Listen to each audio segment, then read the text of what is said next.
Zalımın yüzünden şu düştüğüm hala bak.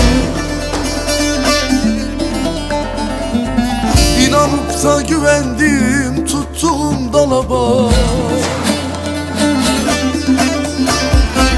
O yar beni ezdirdi, diyar diyar gezdirdi. Ben yaşamak isterken bu canımdan bezdirdi, bu canımdan bezdirdi.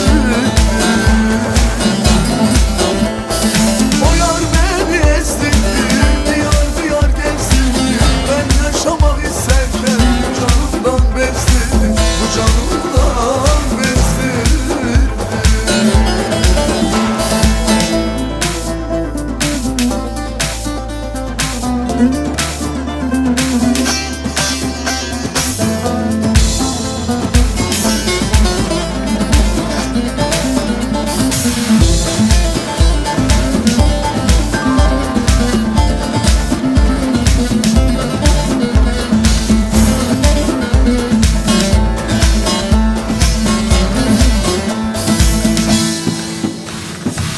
Elimi uzatıyorum, hiç elimden tutmuyor.